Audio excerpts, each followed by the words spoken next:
Кога зборуваме за инсекти, многумина од нас размислуваат на мали штетници или досадни муви, но овие мали животни имаат многу важна улога во одржувањето на животната средина. Пчелите, бумбарите и другите инсекти се главни фактори за зачувување на балансот во природата, помагајќи во процесите на опрашување, а со тоа и во продукцијата на храна.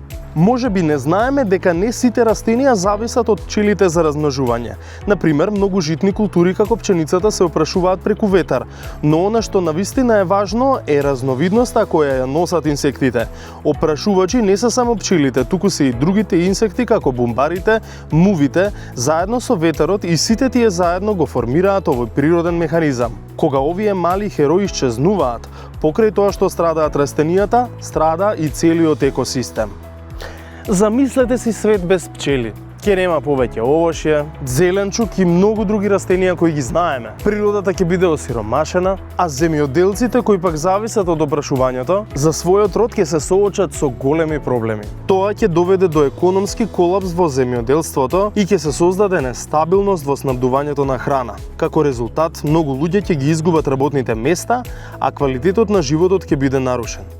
Пчелите и другите инсекти не се тука само за да опрашуваат. Тие имаат уште една многу важна улога. Тие се дел од ланецот на исхрана. Пчелите се важни за опрашување на многу видови растенија кои понатаму ги јадат другите животни. Така инсектите помагаат во одржувањето на рамнотежата во природата, а нивното исчезнување би довело до нарушување на оваа природна рамнотежа. Затоа се што може да направиме за да ги поддржиме овие мали херои е да создадеме услови во кои тие ќе може да се чувствуваат безбедно и да го продолжат својот животен циклус.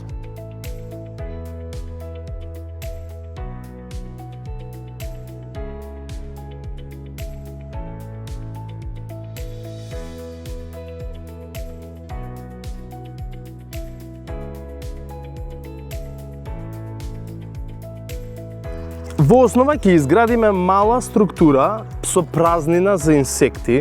Првиот чекор ќе биде да ги наредите дрвените парчиња, така што ќе има доволно простор за шупливите гранчиња или бамбусите. А тие пак ќе служат како мали влезови за инсектите. Потоа во празнините ќе ставите сено или слично нешто за да биде природна изолација и удобно место за да може да се сокријат од студот. Сите овие материјали се идеални, бидејќи тие ќе обезбедат топлина и ќе бидат во склад со природата. Откако ќе изградиме конструкцијата, треба да ја поставиме на правилно место. Најдобро е да го поставите хотелот на дрво или ограда, каде ќе биде заштитен од ветар и дожд, ама достапен за инсектите. Ова е важно за да можат лесно да влезат и да излезат.